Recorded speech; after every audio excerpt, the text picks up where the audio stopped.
Welcome, everybody, to the Defiance Weekly Mission Briefing. It's time for our favorite show of the week. Every Wednesday, we focus on the big question, what can I do? And listen to our leaders sharing the answers to the big question of the week. So this episode, different than our daily news, this episode is what Defiance was built for. And so we're so excited to have you guys here. The big question of this week is, what can I do about protecting the vote? It's been a question on everyone's mind. We get lots and lots of emails, messages, etc., about this at our monthly member meeting. All our members brought up protecting the vote. It was the overwhelmingly popular subject they wanted us to tackle and help empower you all to protect the vote. And we've got a great group on today to talk about it. No, I am not Miles Taylor. You might realize I am his much more handsome, but much less well-spoken co-founder at Defiance. And Miles is currently with our good friend Don Lemon, but he's going to be joining us shortly on the episode. So don't worry, you're not going to go a full hour without Miles Taylor here. So first, as we do on these episodes, let's get into the Defiance win of the week. Yesterday, we covered Stephen Colbert pushing back after CBS tried to block his interview with the Texas congressional candidate James Tallarico. The network claimed it could look partisan to air the interview. It was clearly shivering in fear from Brandon Carr and the threats from the administration. They've been signaling they want to crack down on this space. He floated the idea that he wanted to remove protections from the talk show space in general. And what happened here was anticipatory of compliance, the network reacting to pressure before any rule even exists. It's that premature capitulation we've been talking about. But Colbert didn't go along. That's the good news. He addressed it directly on air. He told viewers at what CBS tried to do. They pointed people straight to Tallarico's campaign and posted the full interview of the Late Show's YouTube channel. And the result, we've been talking about our acronym here, which everyone's mentioning taco. Trump always chickens out. We like Taki, which is Trump attacks create icons. It happened again. There's no reason to fear this guy's attacks. It empowers everyone. Within 24 hours, that so-called ban interview, when it went live online, Tallarico's campaign raised $2.5 million. We're putting up a slide right now to show you. It's unbelievable, but there's starting to be a pattern, and it's exactly the pattern we need to see.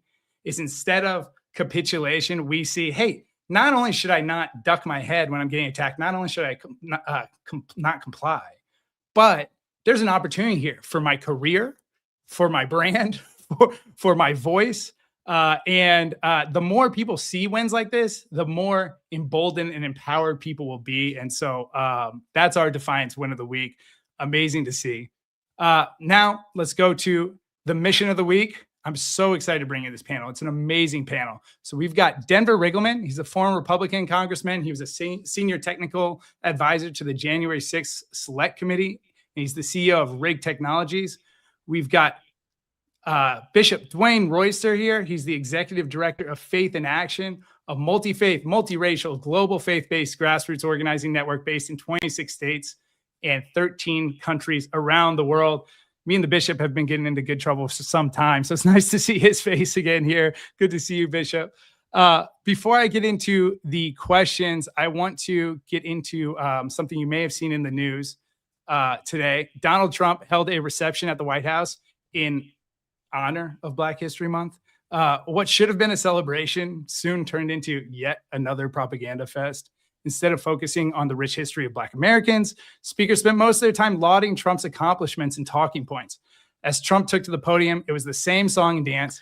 He once again brought up how the 2020 election was stolen, but that wasn't the most unsettling thing. Mercedes, can you play the clip to see the reaction from the audience? No, we had an idiot as a president. We had a man that was not a president. Number one, he didn't win the election. And then they cheated on the election, and I said, no, we won by so much. We won by millions of votes, but they cheated. It was during a COVID period, and they cheated. And we're doing it in a lot of cities. Sometimes we have to force ourselves upon them because they're so bad. Yeah, 4 more years.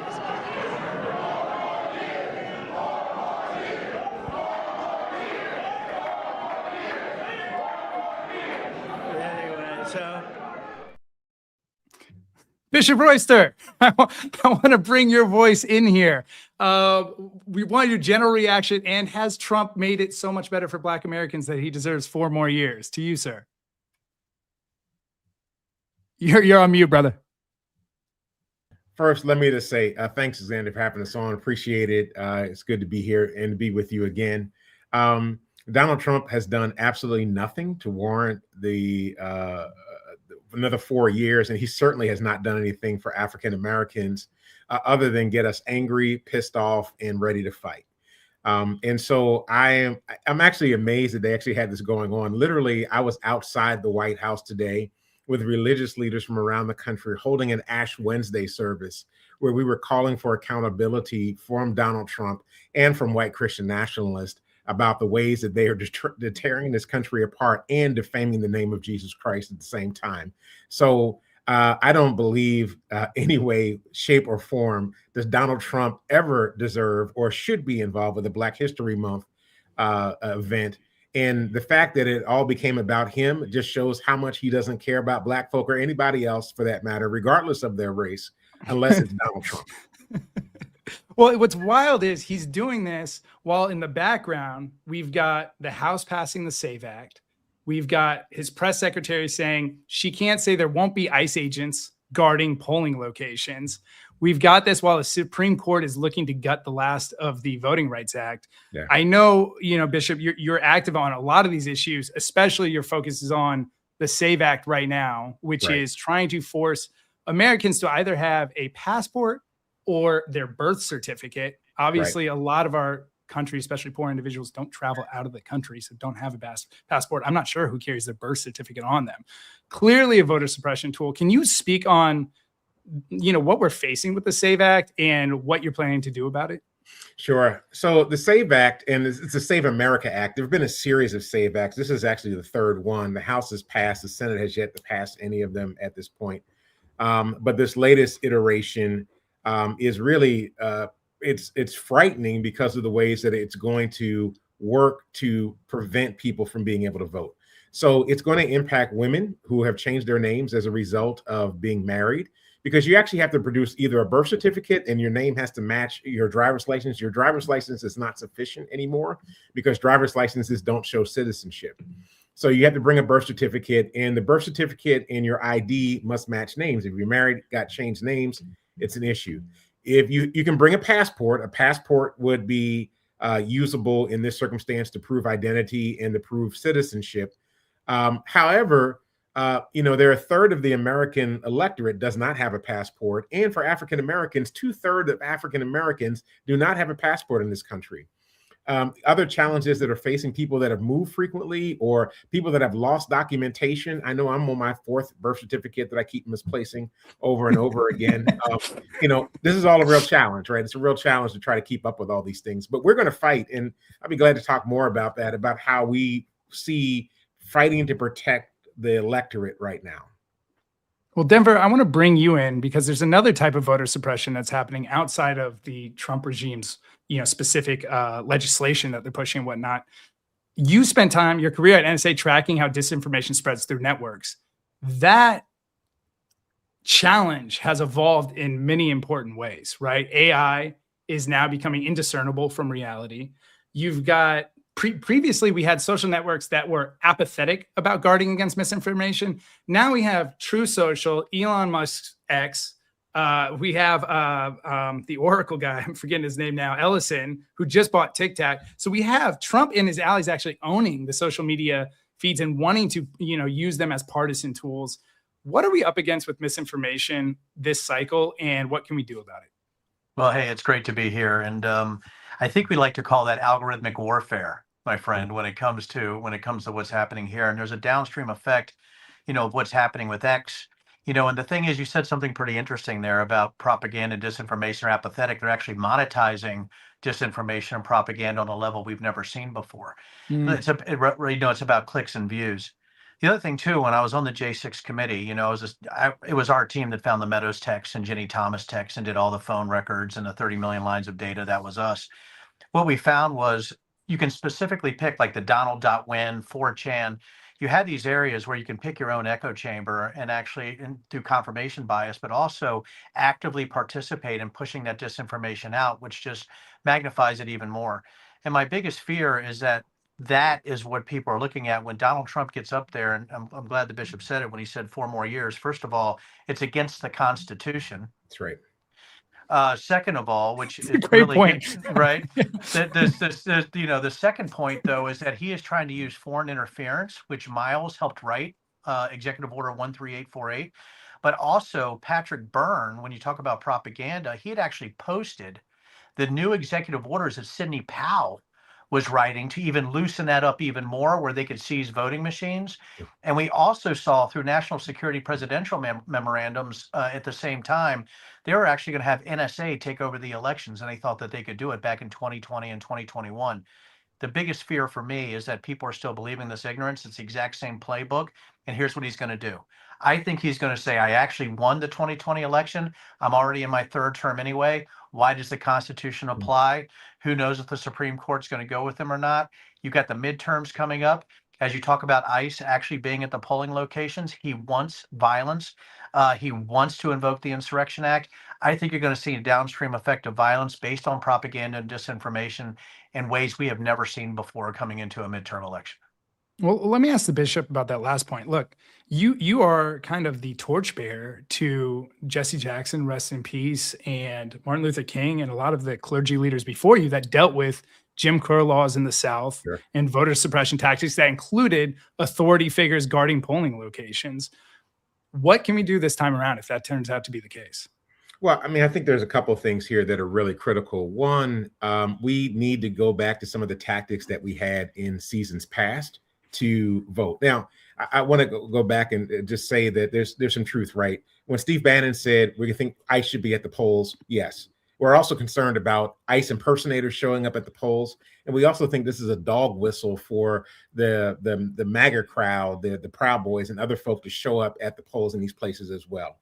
And so we're doing a bunch of things right now. One of the things that I think is really critical and important for us to understand, like, it's important for people to talk to people, right? It's not just going to be about phone banking. It's not just going to be, we got to go door to door. We've got to build relationships with folk and get them engaged in the electoral process. We're going to train poll chaplains. We're going to have clergy leaders in clergy garb out at poll places around the country. I was just with Dr. Barbara Williams Skinner earlier today, who actually helps to run that program across the country. She and Jim Wallace from Sojourners actually helped to do that work. The Center for Faith and Justice now at Georgetown have been helping to run that work. We're going to train lay leaders on how to be poll watchers themselves, not just inside the poll and outside the polls as well. We're going to do legal training with folk to help them prepare to get lawyers that are on the line, either for doing early voting or actually voting day itself. We're going to train people about, like, looking out for the misinformation. How are we countering the misinformation and disinformation that's coming out? How are we helping people to actually do early voting if we can still manage to make that happen in this country? How are we helping them to do early voting? We're actually, like, pressing right now. We're pushing for people to call the Senate and tell their senator to vote against the Save America Act. And that's one way that we can slow this whole process down right now. We know that that's going to be absolutely critical. And then there's this other thing that I think is important for folk to understand, and especially in the midst of Black History Month. Let me just be very clear about this. If your vote wasn't powerful, they wouldn't try and take it. Let me say that again. If your vote wasn't powerful, they wouldn't try and take it.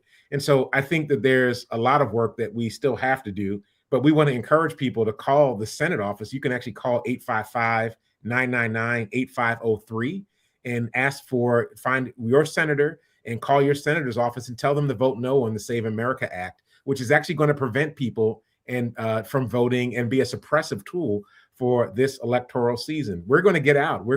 We have 6 months planned of work that we're going to do around the country to get folk out to vote this election cycle. We're using every tool that's available to us: prayer, fasting, music, conversation, political education, everything we need so that people can actually get out and vote what's in their best interest, so that they can feel safe and feel like they're engaged in the process, the electoral process in this country, and controlling the destiny of their communities. 90 million people didn't vote in the 24 election. And we also want to reach out to them and offer them hope and say, yes, that was a mistake then, but you can fix it now. Here's the way you can find your power, find your agency to have a say in the direction of this country. And we want to be able to help you do that.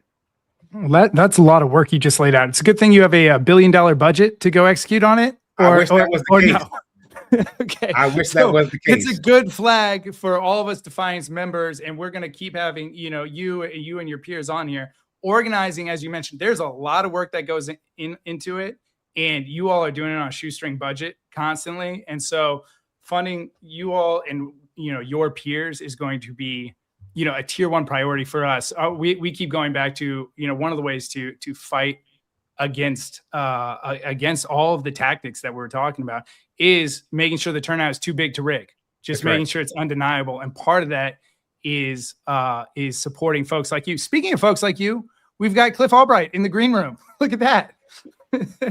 Just like that, Cliff Albright, head of Black Voters Matter. What's going on, Cliff? How you doing, brother? Good to see you. Hey, man. Hey, Xander. Just so good to see you. Sorry I'm a little behind, but I heard you having an amazing conversation, so I'm glad everything worked out. Your timing is important, because I have one question to you, and then I'm going to do it around the horn on a final question here. You all have been focused on the Supreme Court gutting of the Voting Rights Act. Can you, for those not tracking that, can you talk us through what is being considered? And also, how do you, when something's up for a vote, everyone says, call your congressperson, call your senator, et cetera. When it's the Supreme Court making a decision, what does a campaign to influence that look like? How are you guys working to make sure the Voting Rights Act isn't stripped? Yeah, that's an amazing question. So yeah, let me start with what that case is all about. It's called the Calais case. There was a hearing for it back in October. We organized 300 people from southern states to go up to DC to be at the Supreme Court, because we wanted those Supreme Court justices to know that folks in the South got something to say and that we were watching. But basically what that case is about is it comes out of Louisiana. And what happened was Louisiana for decades had not been giving Black folks the appropriate representation, even though Black people make up 33% of the Louisiana population. That's 1/3. But when it came to the 6 congressional seats, we only had 1 seat where Black folks could choose a candidate of their choice. That's 1 out of 6 instead of what it should have been, which was 2 out of 6. And so there was a case, and then there was the redrawing of the maps, and Black folks got 2 out of 6, so that was a big victory. But then as soon as that was done, what happened? Some white organizations, white voters came out and said, look, you can't do that.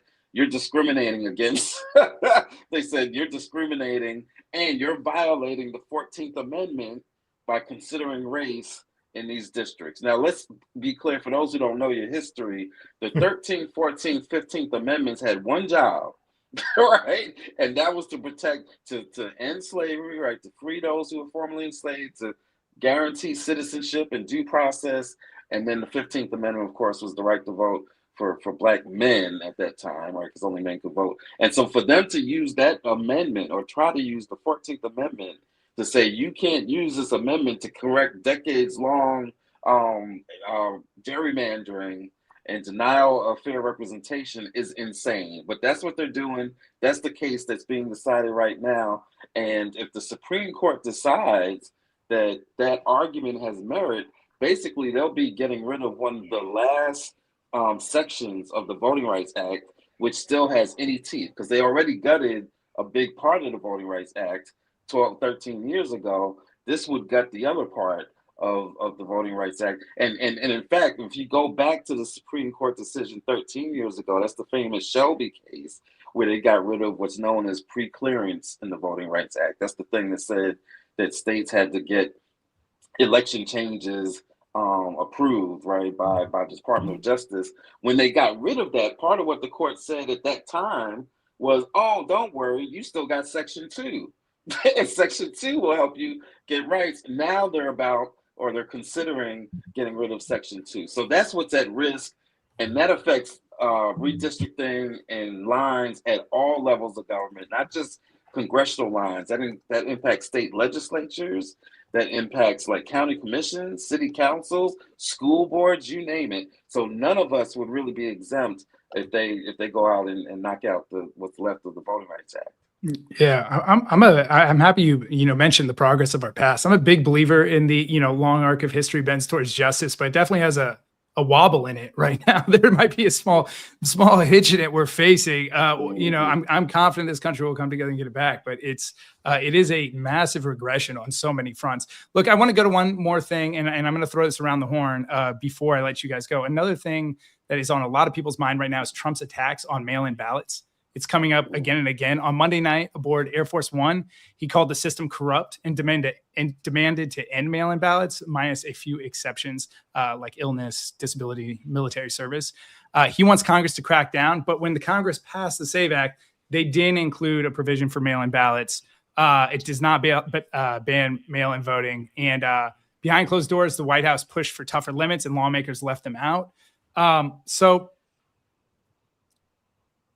this is partially because in many red and swing states, Republicans rely on mail-in ballots. And so Trump is saying the system's rotten, but congressional Republicans are trimming around the edge. They're not buying in fully. I want to ask Congressman Riggleman, look, if many Republicans believe mail-in ballots also support their constituents, why is Trump going after this issue? Well, I mean, that's part of how he said the election was stolen during COVID with Biden. Number two, there's already a law out there that people need to be aware of, and that's the postal code issues, right? Everybody needs to go look at the law, but when they actually stamp the envelopes for votes to count, that is a very dangerous law. And the third thing, is, the bishop said something about votes counting and why it's so important. And I want to warn people of this. Do not waste time thinking that satellites or broken algorithms or some kind of foreign penetration into our voting systems is actually stealing votes. It's about process. The reason that you're seeing this type of fear and them trying to change the law when you're looking at the SAVE Act, which I think is one of the most dangerous pieces of legislation I've seen in a long time. If you look at the downstream effects, the SAVE Act isn't about voter ID at all, right? It's much worse than that. The second thing too, when you're talking about mail-in ballots, they've already passed laws about when they post-date the actual envelope to try to limit that. People need to go look at that law.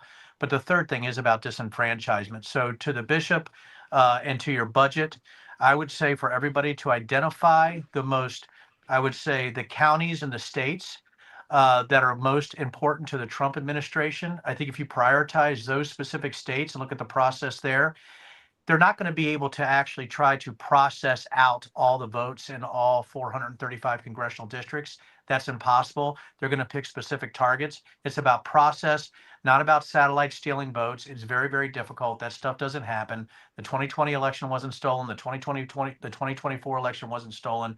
This is about process. Identify the targets. The targets are stopping those most vulnerable districts and states where the Trump regime is going to try to employ lawfare against good people like the bishop. So that's my warning to everybody today. Thanks, Denver. That's great advice. I want to go to Cliff and then Bishop Royster. Your thoughts on why mail-in voting is so important, and also what can we do? If we do in fact support you all, which I plan on this network doing and this membership doing, what can be done to protect mail-in ballots, and why are they so important? Cliff, you first. Yeah, I mean, mail-in ballots are critically important. If you look at the states that use mail-in ballots, what you see is remarkably high participation rates, voter turnout rates. If you go back to 2020 and COVID, and when all these states were doing, expanded vote by mail processes, what did you see? You saw higher turnout, right? And so it's remarkably effective, which begs the question, why would you then try to get rid of it, right? And we know what the answer to that is, of course, which is because they don't want certain people voting, even though there's not a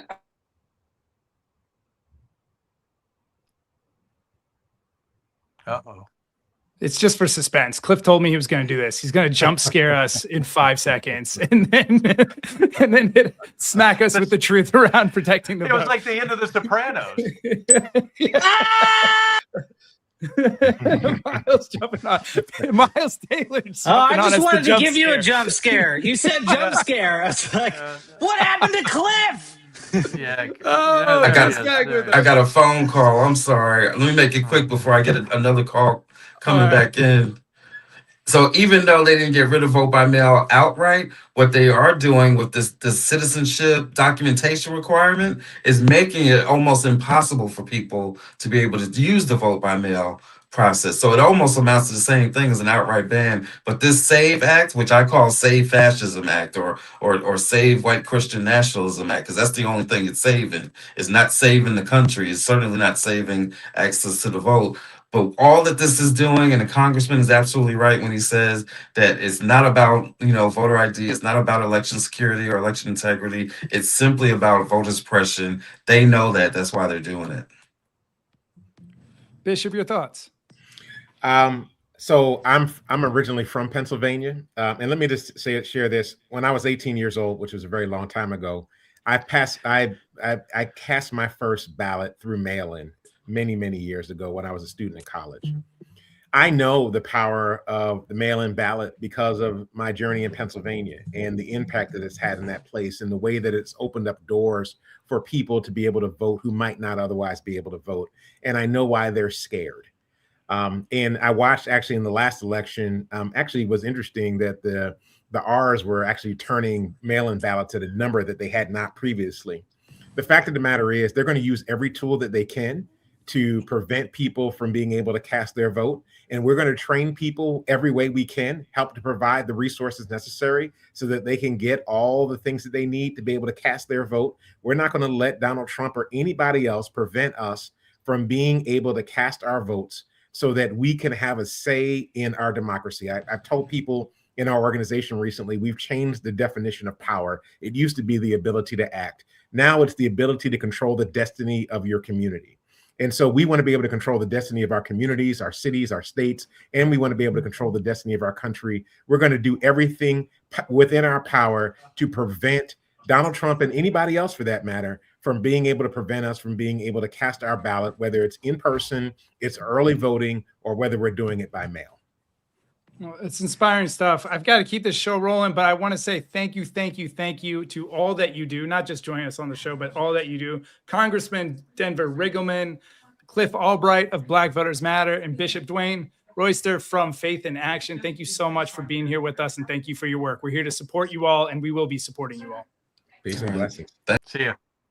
All right, let's bring on the famous jump scare, Miles Taylor, back into the mix. Also my co-founder at Defiance. Miles Taylor, how you doing, buddy?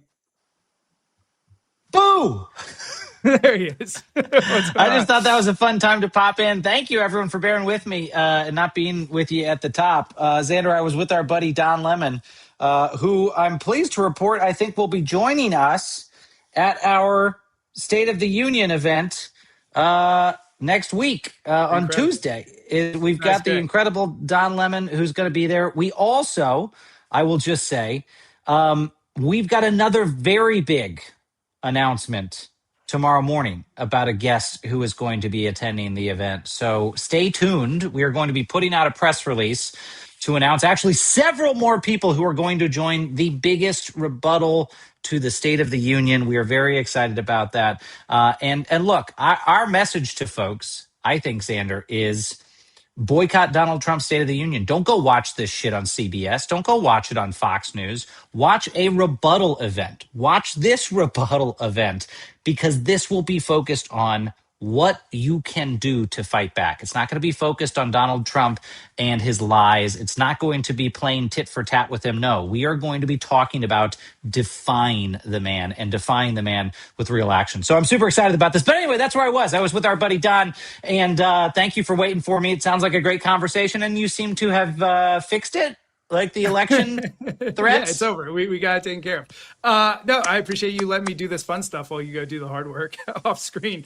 Let's get into our next section, though, because we got a lot to take on today. We want to hear directly from 2026 congressional candidates and how they think we can protect the ballot in the upcoming election. For that, we have Robin Peguero.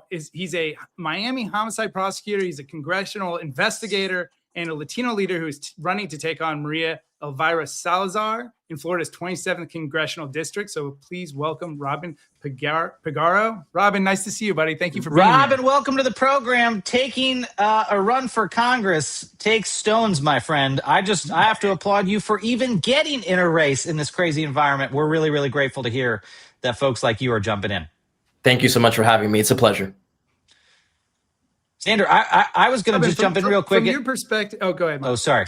Oh, no. You were cutting out a little bit on your end. Go for it. And we lost him. Robin, that's it. This is what happens. Modern day technology. Robin, I was going to ask you before we get into your race, I want to ask you why. Why did you decide to go pursue this next step of public service? You've done a lot of public service in your career. You've protected people against criminals. You've helped shape national policy. Why go run for federal office? Yeah, so just as you said, I've always had a passion for public service, and it always started with my parents, who are immigrants to this country. My father from the Dominican Republic and my mom from Ecuador. And the first thing they did when they got here was enlist in the U.S. Army. So they're both Army veterans. And that example is what led me to do public service my whole life. As you mentioned, as a prosecutor, homicides here in Miami, but as well as a lawyer on the January 6th committee. But why now, right? And why am I taking this step? I was ticked off and pissed off by the direction of the country in the past year. And I saw that my representative, my congresswoman, wasn't being a voice for the people in my community. She's been in complete lockstep with President Donald Trump.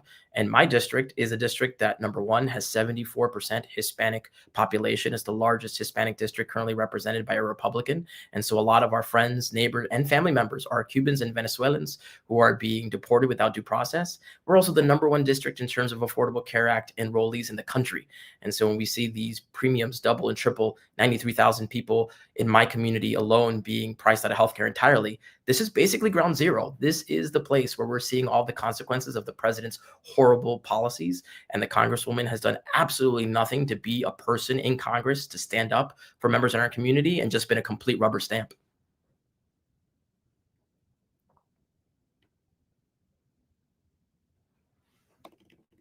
I don't hear you. Miles, you're on mute. Is that what it is? I put you in the conversation. Robin, I swear it's not normally like this, but we've got this free flowing vibe today because we're getting stuff done. We're building this huge event that we're hoping when you're in Congress, you will be speaking at next year. State of the Swamp Round 2, the rebuttal to Trump's State of the Union, will hopefully include you as a keynote speaker after you get elected, after you win this race. But Xander, let me throw the microphone back to you for that next question, and then I got a follow up for you, Robin. Well, look, Robin, I spent actually the 2024 election day with Desmond Meade down in Florida. Desmond Meade, the famous organizer that fought for voting rights and passed Amendment 4 in Florida. And I was amazed at the amount of political messaging and political ads that Floridians are faced with. It's an intense onslaught. And these are often towards Black populations, immigrant populations. How do you, in the face of all that, combat election disinformation without undermining free speech? Yeah, we got to fight speech with speech. And I think one thing that we really have to combat is this sense of cynicism, and that we can't fight back, right? That the Republicans are going to use every trick in the book to make sure, that they win, despite what looks like the popular will of the people being really quite upset with the direction of the country. So in Florida, we have redistricting fights. We have the governor and a super majority of Republicans in the legislature who are promising to write out a bunch of Democratic seats, despite, the state being at the very least a 55-45 split between Republicans and Democrats, much closer than that. But they're looking to try to get 75-80% of the seats here in the district. They're choosing, or in the state, they're trying to choose their voters instead of the voters getting to choose them. And so one thing I tell folks is, the purpose is to try to get you to think that you have no voice, that there is no way that we can combat it, and to just settle down to not vote and just forget about it, as opposed to making sure that we win majorities that are undeniable, that we have such a surge in voting that it becomes clear what the sort of mandate here, what the moral authority of the people is. And so I just need folks to stay on the message, to get out and vote, to get their friends and family members to be registered. We can't have it that folks think that the results are already going to be decided before we even cast a single vote, because that will depress turnout at a time that I believe in 2026 will have historic Democratic turnout. I've got to agree with you. I mean, I think we're likely to head that direction. I'll tell you, Robin, I was in conversation earlier today with my friend Paul Begala, who has got to be one of the best electoral prognosticators alive today in American politics. And I want to share something that Paul said, and I don't think you'd mind me sharing this from the conversation, that he feels like in his whole career, he has never seen a moment so primed for a blue wave like this moment, and that the White House knows it, that Trump's allies know it, that there is a huge blue wave brewing, and that even if they try to meddle, which they will, they already are, to be clear, they're meddling in this election, and there are potential violations of law happening before our eyes. But even if that continues, it's going to be extremely hard for them to make it look like it was a contested election. I mean, I think Paul's estimate was a possible 40-seat gain for Democrats if the election was held today. 40 seats. That would be a huge switch in power. That would be a major majority for them in the House of Representatives. And by them, hopefully that means you as well. And so I want to ask you this question. If Democrats retake the House of Representatives and possibly the Senate, what needs to be done to secure our elections against this type of threat? Again, we cannot afford a Democrat, Republican president, independent, doesn't matter what their party is. We cannot afford another president who thinks they have the ability to fiddle with the vote, to meddle in it, and to platform baseless conspiracy theories. What can Democrats in Congress do to fight back against that and better protect our elections? So look, I'm a first-time candidate. It's my first time running for public office, and I spent an inordinate amount of time trying to get people to give me their money. And I think, our HR1, which we passed last time we were in the majority, that is good legislation that secures our democracy, that is not partisan, right? That will help get Citizens United overturned, right? That will codify it into law, the overturning of that horrible decision, that will help get money out of politics by allowing for public financing of campaigns, that will make gerrymandering illegal, right? So we're in this fight where it looks like even Democrats might come out on top because the Republicans started this war where they have redistricting to try to, again, choose their voters. And in the current climate, if that's what the Supreme Court apparently says is legal, then we got to do it. But when we get into power, I would love to vote for legislation, again, opposing gerrymandering, so we can actually have real representation in Congress, and to make National Day, Election Day, a holiday, so that people who are working 2-3 jobs can have it off to actually go ahead and increase our voter participation and turnout. So these things, again, are nonpartisan. We want more people to vote. If those people vote for the president, for the Republican Party, so be it, right? Let's get back to a principled stand for our democracy. Nobody, no president, of course, is above the law, and no one should be fiddling in our democracy. Brother, it is so refreshing to hear you talk about just expanding the window in which people can vote. And I'll say also just how you speak. The K Street advisors haven't got a hold of you yet. Don't let them, man. It's so, you come across so authentically, and we need so many people like you in those seats, replacing a lot of those people in those seats, replacing the robots and the corrupt individuals that we have in there now. So Congress, keep being you, check, man. Corporate interest, dude.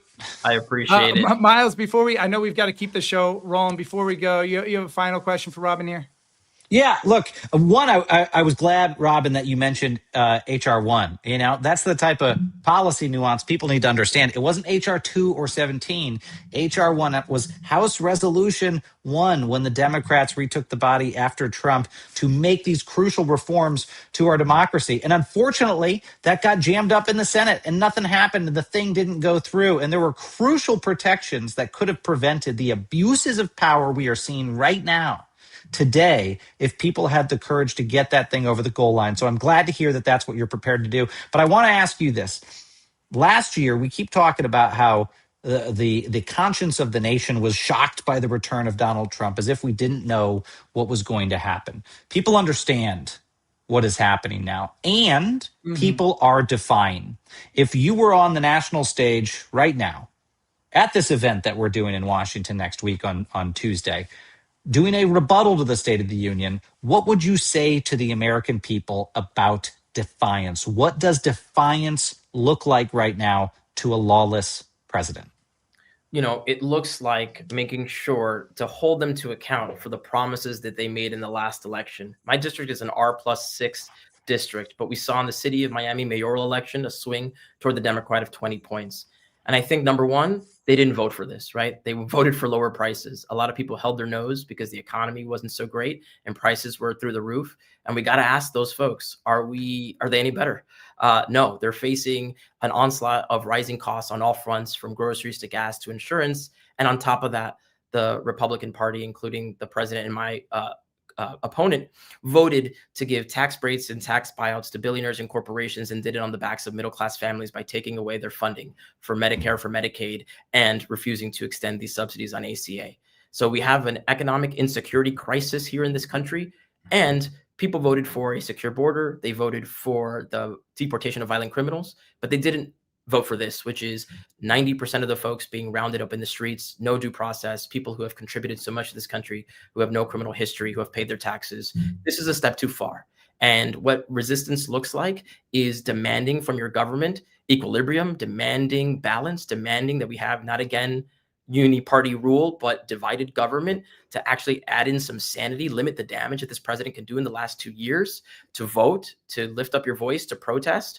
It is actually making a difference. And the way that we fade into autocracy and to a loss of our democracy is by thinking that we can't do anything about it. It's why I got off the couch and decided to put myself out there and run, because I'm optimistic. I honestly believe that this country will return back to its roots of providing and caring for the middle class and working class, and not just the powerful. Well, that deserves a 4 more year speech. I know you're not in yet, but we were talking about Trump's undeserving 4-year speech earlier. I was ready to start chanting. Well, Robin, man, we wish you the best. We're here to support you in your run. Thank you for sharing your message here. And thank you for being brave. Like Miles said, being brave and getting in the fight, man. We need more people like you in this fight. Appreciate it so much. Thank you. All right. Miles, we're into the juicy part of the show now. The thing that it was already juicy. It was already juicy. The whole thing's juicy, right? Wednesday is just this thing is a quarter pounder with cheese sort of program. Wednesday's so fun, man. But we are, when we started this organization, we kept hearing, what can I do? What can I do? What can I do? And you and I had a conversation and said, you know what's wild? There's so many heroes around the country that need work that's lifted up, that have the answer to those questions. And so we built this organization to platform those people. And really this part of our Wednesday program is when we get to do exactly that. Yeah, it is. And I'll say, Xander, in a way, I feel like we've made Wednesday the new Friday. Like for us, that's why we're so punchy on Wednesday. This is like the Friday for us. We get to do the exciting thing. So if anything, we've given you 2 Fridays here at defiance.org. I mean, we didn't give you Friday. You already had that. But now your Wednesday gets to feel like Friday with this, with these exciting announcements. But I mean, all joking aside, I really do feel that way every week. We get to do real things. We get to engage organizations that make a difference. We get to supercharge what they're doing. But also, Xander, in ways that meet the moment and have a very real measurable impact. I'll say in a lot of the conversations I've been having today, people have been bringing up with me things like the fight against federal overreach, FAFO, that we helped launch, the prosecutors from around the country that are coming together. I was in a podcast conversation today and someone said, Miles, I want to ask you, have you heard about this group of federal prosecutors coming together to charge lawless Trump agents? I said, I have heard of it. Our defiance.org members incubated it. We created the effort. It's things like that are having a real difference today. And one other that I would throw out there, Xander, is that we continue to see whistleblowers come forward and hold this administration accountable. And we've been going out and helping to fund the organizations, protecting a lot of the whistleblowers, especially those from inside of government at the most crucial moments, bringing forward revelations that are having a real impact on holding this administration accountable. And today we get to do things to protect our election. Yeah, well, so without further ado, I'm going to bring on one of my favorite leaders from around the country, Kim Rogers. Kim runs the State Plus Local Election Alliance, aka SLAY. So she's in the acronym game with us, and great acronyms for her organization. And the Fund for States. These organizations are both dedicated to protecting our elections and protecting the people who run them, importantly. Let me make sure I read this bio perfectly, because Kim's got a big bio. With over 25 years in politics, she's worked from City Hall to the White House and everything in between. She built the nation's largest voter registration organization and has managed multi-million-dollar initiatives across dozens of states. In 2022, when I met Kim, she was leading the Democratic Association of Secretaries of State, DASS, or am I mispronouncing that? Is that another cool acronym? I don't know. Okay, all right. Which raised more than $30 million to support democracy and defeat election deniers in every battleground race. Kim, welcome to the program. Thank you for being here. Thanks for having me, guys. Doing great. Woo! Kim, I gotta say, there are some people that are getting to meet you for the first time in our ecosystem, but Defiance.org members got to meet you at our members only meeting earlier this month. And we love doing those because once a month we get our members together and we decide what the club is going to do next. And you don't know this yet, Kim, but our club got together earlier this month after you got off the conversation with them, and we talked about what do we want to prioritize this coming month? What do our members care about? And after your conversation with them, talking about threats to our elections and what can be done about it, I mean, the numbers were off the charts of folks in the club saying that is what we want to focus on. We have to protect the 2026 vote if we are going to protect and preserve our democracy. So I've got to say, Kim, at a minimum, you scared the shit out of Defiance.org members, but at a maximum, you inspired them to action. So thank you for that. I'll ask you an actual question, which is right now, I mean, even since we've had you in that conversation, a lot has happened, especially with this administration talking openly about how it's going to meddle in these elections, how it is already meddling in these elections. How should we think about those threats right now? Wow. Well, I think first of all, we should recognize that our president is not a constitutional scholar, which is fortunate. What? I know, it's wild. This man may not know what's actually in the Constitution. So when he talks about federalizing elections, I just really want us all to go back and remind anyone who's worried about that all of our elections in our country are run at the local level, at the municipal level, and then overseen at the state level. And the feds actually don't have any say at all. Like constitutionally speaking, the president has about zero, and the Congress can do a few little things around federal elections only. So I think that's kind of first and foremost we should go. But like the other folks on the show were saying, Donald Trump is going to say things to wreak havoc, to cause noise, to interfere, to scare, to disinform. And that's what we have to hear it as. Like, this is just him trying to wreak havoc and sow confusion and disinformation about our elections. Well, Kim, your last effort was really focused on secretaries of state. It was these big statewide races. Your current work, as you mentioned, really focuses more on the local level. What did you see that made you say, I need to build infrastructure for that layer? And can you talk about the importance of these positions? Yeah, I mean, even when I did the secretaries, there was no support for these statewide Secretary of State positions. And we are not forgetting about the secretaries. They are a key part of this. But in order for the secretaries to be able to do their work, they have to have partners in the counties, in the municipalities who are doing this work. Once folks became secretaries, they're like, hey, this is actually a problem.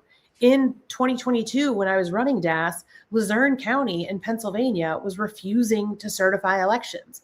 Cochise County in Arizona was refusing to certify elections. That really causes a pain for secretaries who are trying to get these elections certified and get them moving forward and getting people into the right positions. So that's when we're like, hey, why don't we do these races as well? These county level races, these municipal races, they are who sets voting hours sometimes for early vote. They do satellite voting. They pick early vote locations. They do drop box locations. All of the little minutia that we take for granted when we go out to vote, they recruit poll workers. So these are the folks who are watching every single step of the election until that certification process, just crucial parts of our system. And if we want to protect our election system, we have to actually protect it at every level. Can I ask you, Kim, when we think about the lead up to the election, what are the responsibilities of citizens? Because normally we don't put much on people. We just say, mark it on your calendar, either send your mail-in ballot on time or show up to vote. But it strikes me that this election, citizens of this country have an even bigger responsibility because their friends and family members who might not be dialed in are going to be confronted with an onslaught of lies, actual lies, like it's illegal to send a mail-in ballot. The White House said so. I guess we can't, and so I can't find time to take off work to go vote. They will be told that deadlines are different deadlines. They will be told that they've got to show up with their birth certificate. I mean, these things will happen, and I worry about how some of this could be automated. I mean, we've always, past few years, me, Xander, you, others have been talking about the impact of AI on elections, but this is the first agentic election in American history. And people say, what do you mean agentic? Well, I mean, people are able to now train AI agents to go act on their behalf, to go act to engage in robocalls, to go spread nefarious information autonomously without them monitoring them, without them doing the work. If the Russians had this in 2016, they would have gone bananas on our elections. And they could have done everything they did with 1/100th of the people that they used sitting at keyboards to do it. So anyway, with that lead in, what does this mean for your average American? What responsibility are they going to have this year ahead of the vote? I mean, one, get informed. Check your voter registration before the deadlines, but don't just check yours. Have everyone in your network check their voter registrations. Don't let them purge you from the lists when they are trying to take people off. You gotta remind voters, not just of the general election, but in all of the lead up. There are deadlines around voter registration. There are deadlines to request your absentee ballot. There are certain times when you can early vote. We need to make sure that people are out there. And you're talking about AI, Miles. We also have to be not afraid to use it. We have to be able to optimize AI searches. So when you Google and Gemini pulls up all those results, they're actually pulling from official sites so people know the real information about when to vote. And that's on us to make sure that we're doing as well. But I think the other thing is we need to have every American citizen lift up their election administrators as trusted messengers. You're going to say, there's a lot of noise out there, but if you want to know how to vote in your community, go here. Your county clerk, go to your Secretary of State, go to your election board website, because that is the one source of truth that we need to pull from. And I think that is one thing that we all can do. We all have access to. And fewer and fewer Americans now get their news or their political information from news. They get it from peers, peer-to-peers. Share it on your social. Make sure everyone in your contact book has it. We talk a lot about relational organizing in the game. I think Xander said that 25 years ago. So I'm old enough that when I first started, we did organizing when we'd be like, get out your PTA list, get out your holiday card list, and let's just go through and tell them who they're supporting, call them, tell them like, this is what we have to do. And we have to go back to that, like making sure that we are touching everybody in our community in every way possible. Well, Kim, I want to give you some space to just talk about Fun for States. You all are doing a lot. You're doing voter education 2026, which I'm sure is wild, but I just want to give you some space to say, what is Fun for States? What are you all doing, and how is it protecting the vote? That's a very long question, and I'll try to do with a short answer. So in 2022, we elected secretaries of state that we knew would oversee the 2024 election. And we are in the same position in 2026 that we were in 2022. People who have nefarious gains are running to oversee our elections. They are people who were at the Capitol on January 6th. They are people who posed as fake electors. In 2022, we swept every battleground state and made sure election deniers did not win. And with now, instead of just those 2 years of disinformation, we are now 6 years, almost 10 years of straight election disinformation from Trump and the people around him. So we have an even harder job to educate people. But foremost, everyone we elect in 2025, 2026, and 2027 will oversee our elections in 2028. We need people who want to let voters decide elections, and we want people who will not comply to Trump.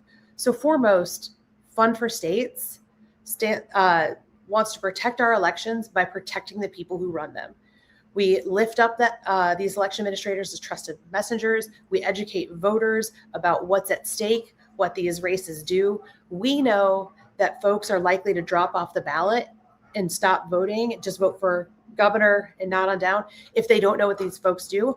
So we go out and say, this is what your clerk does. This is what your county commission does. And this is why it's important. And here's who's on the ballot. And here's who has endorsed them. And that, I think, is a way we get people who are engaged and turning out for the top of the ticket to vote all the way down, and to frankly understand that these elections are the basis and the mechanics for every other election in our country. And, you know, we actually call our main program Fate of 28, because we take all those battleground states that you're talking about, and then we overlay all of the battleground counties and all of the counties that I was mentioning that refuse to certify elections. And we go in and we see when their elections are, who is running, are there election deniers currently in office? Do they have an election? Can we put someone else up? Are there election deniers trying to take out a pro-democracy election administrator? And that's how we set our map, because we are looking at doing everything we can to protect these institutions. Yeah, it's important work. And to that end, we've got a special message from you, from a Defiance member. So I want to bring that up. Hi, this is Defiance member Christine from New York. On behalf of all our members, I'm proud to share that we are providing a $10,000 grant to fund for states for their work protecting democracy. Oh my gosh. Yeah. Sorry, like, obviously I'm got things going all the time. So. This is our favorite part of the program. And mine. Kim, we're super excited. I will say this, it's the least we can do as an organization. We're going to, of course, urge our members tonight to follow the work you're doing. If they want to go above and beyond what the club is able to do and support you all further, we're going to give them those web addresses. We're going to urge folks to go take a look and to sign up. But I can tell you, just having had so many conversations with our members, people are really passionate about what can they do, and what you are doing is different than the usual, the good things, get out the vote and go help out. I mean, it is much more tactical, specific, high impact. You are filling a crucial gap here. So I hope our members will take that seriously and jump in with y'all. Well, and I will tell you, this is perfect timing, because Wisconsin is our first state on the books. We are already just 3 weeks out from early vote. Like, this starts on March 24th, because those elections are in early April. Some folks have probably heard about the Wisconsin State Supreme Court race, but these are also general elections for all of these municipal races in key cities like Green Bay, Wausau, Brookfield, all these places that have implications statewide, but also in key congressional districts like Wisconsin 3 and Wisconsin 1. So this is going to allow us to get those voter guides out, and particularly in Green Bay, and let folks know who's on the ballot. And we have 12 city council districts up there. So really, really appreciate this. It's going to go a long way. It's also the best part about these races. A little bit goes a long way. Yeah, you're one of those leaders I want to be when I grow up, man. I love how tactical you are. I love how you move in the world. We're all so lucky you're on the team of the good guys, because you'd be a challenging person to be up against. And so I want to thank you for being here. Thank you for doing your work.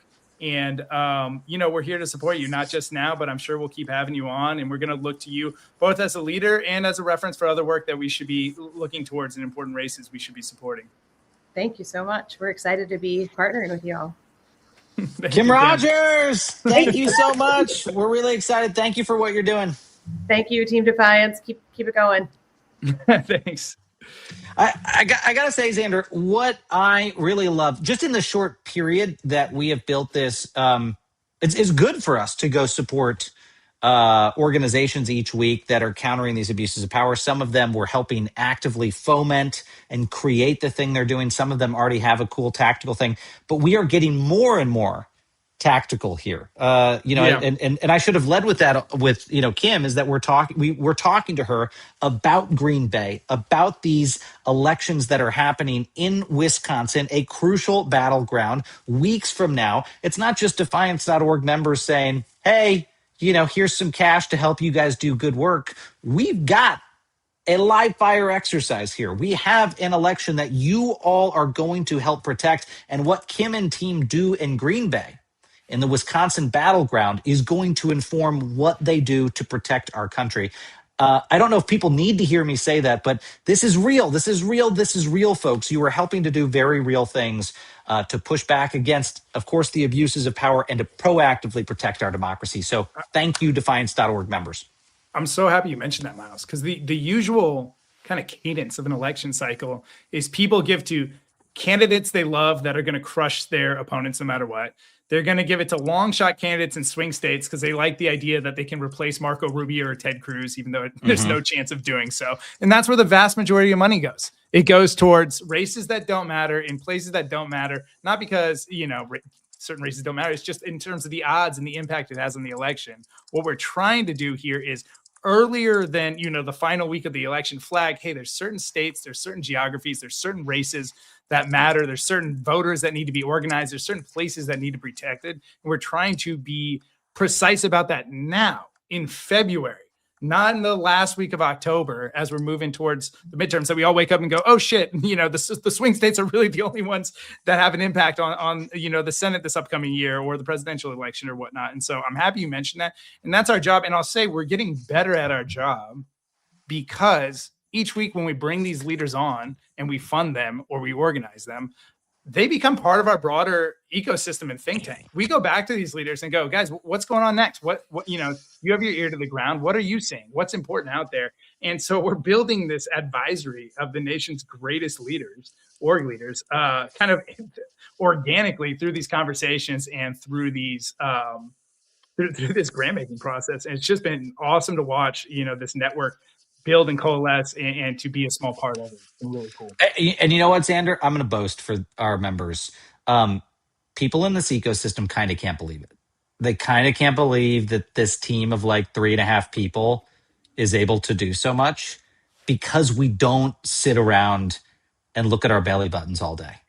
Like we just go do things. You all have a great idea. We take it to execution within days. The type of thing that other orgs who are good orgs in this space get mired in weeks and months of debate and bureaucracy. Now, sometimes that's very hard. This has been a very hard week in preparation for a big event next week and all the other things we're doing, but it allows us to have real impact a lot faster and a lot more decisively. And I think, Xander, it's meant Defiance.org members are just, they're running circles around other folks that get too focused on the internal politics and not focused on the action. So I'm thrilled about that. I will also say this, if our producer gives me the thumbs up about our badge this week, do I have a thumbs up? I got a halfway thumbs about our badge this week. I think that means it'll eventually be there, but not right now. I'll give a long lead in to this one. But look, one thing that I'll say, folks, is we feel very strongly that in this moment that we put our words to action when it comes to courage being contagious. We think to the extent that you're comfortable, you all should be out there bragging about what you are doing to protect our democracy. That's very important. And it also helps grow this club. The bigger this club gets, the more we can do. Xander and I don't get bigger salaries. Mercedes doesn't get a bigger salary. Well, I mean, maybe Mercedes. Sorry, I don't want to say that right now. But it goes towards so the wrong thing to say to your other employee. Look, So Mercedes is not getting a raise. Okay, everyone, she is not getting a raise. What a weird dedication. That's a weird thing to say. But what I want to be clear about is, holy cow, are we a lean as hell organization? Like, we are lean. And so if we get bigger as an org, that's going towards amplifying the impacts of our actions. And I love that. And I also loved it the other week, Xander. I'll digress for a second, because when Trump came after me and our buddy Ty Cobb, who was on the other day, former White House lawyer, and was like, these guys are doing it to make a buck. I loved that. I loved that because he has no argument to hang his hat on. In fact, far from making a buck, we are mobilizing money, resources, and people against him. And I think that that's very inspiring. So I think our members should boast about what they are doing to protect our democracy and make it easier, folks, for other people to take action. They don't have to come join Defiance.org. They just need to know it's okay to do something. It's okay to stick your neck out there.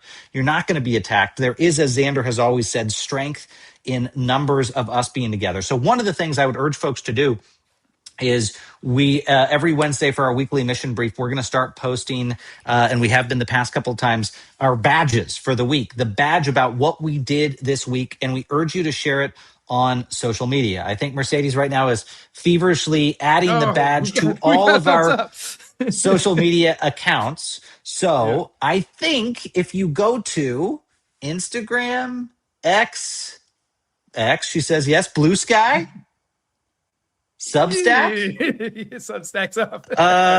We'll do those now. As we're sitting here, and Xander and I are going to do it too. Go on to those platforms, go to our accounts, and like it, repost the badge of the week. So if Mercedes beat me to Substack, I'll open the Substack app, and we're all going to do it together to make sure that we push this out in the world. Mercedes, do I have to push it out on Substack?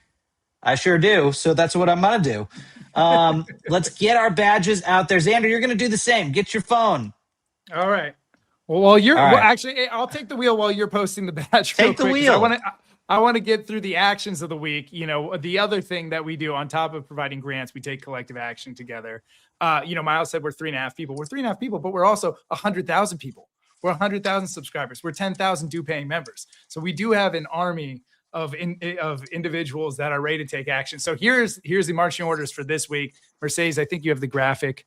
So let me walk us through it. There we go. 1, sign up for election reminders. We're going to give you a link that makes it really, really easy. You just enter your location and let them know where you are, and they're going to provide election reminders. So you make sure to turn out to your elections, even the down ballot ones that are at odd times or you may not be ready for. You're going to make sure you don't miss those elections. Number 2, follow your Secretary of State on social media. This will be the point of truth, your point of truth for what is actually going on with your election. Like Miles mentioned, there's going to be a lot of disinformation, misinformation, especially this cycle. AI is more convincing than ever. There's other challenges like these nefarious owners of social media platforms. So make sure to follow your Secretary of State. We're going to give you a link to make that easy as well. 3rd, learn who is on your local ballot, your school board, your city councils, your judges, and share that info with 3 of your neighbors, 3 of the same people that are in the same.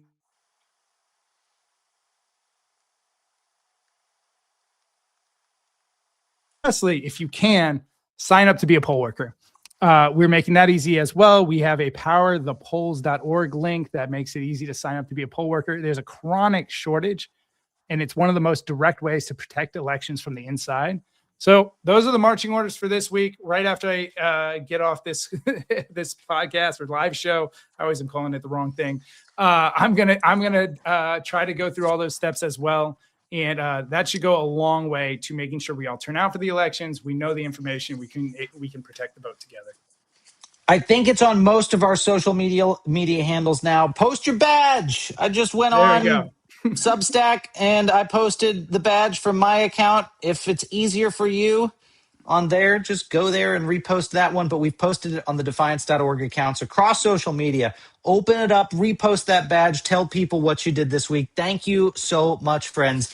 I will say, Xander, one last appeal for folks to join us. I know we mentioned this earlier, but if people are joining late, as we've been sitting here in the conversation, if I've looked distracted on the computer screen, it's because we have by the minute changes, updates, new people coming to be involved in our State of the Swamp event next Tuesday, the rebuttal to the State of the Union. We've got some really exciting people joining. And tomorrow morning, we're going to put out a press release announcing some other figures who are going to be there. Some very fiery remarks that you can expect, some very defiant remarks that you can expect to see there. So take a look at defiance.org/SOTU, SOTU. Just take a look at the current lineup, refresh it tomorrow morning or by lunchtime to see who else has joined the event. And we've got more updates to come.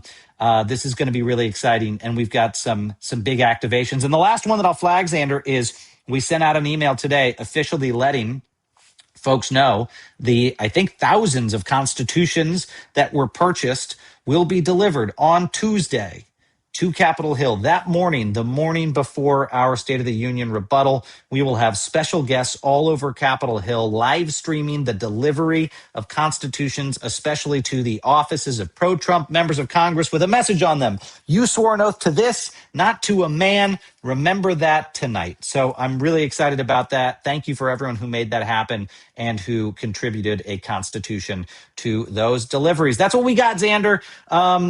Before we jump, any other words of inspiration, my friend? You always have like a founding father quote that's like found its way into your head, at the last minute. No. More reassurance than inspiration. If you weren't furiously jotting all this down, who Bishop Royster is, who Cliff Albright is, what Kim Rogers is doing, etc., just know if you're a Defiance member, you will get an email tomorrow that says all of these things. It includes the badge. It gives you your action items with the appropriate links. So if you were doing active listening, which I've been learning to do better, and not furiously jotting things down or multitasking like me and Miles have been doing during the broadcast, then just know there is an email heading your way that provides all this info. Miles, you want to do a famous sign-off? Let's do it, guys. We'll see you tomorrow at 5 p.m. Eastern. We have more special guests. As always, it's going to be a great program. Please be with us. We've got 2 more programs until we get into next week and in the home stretch to the State of the Union. Until then, friends, as always, stay loud, stay brave, and stay together.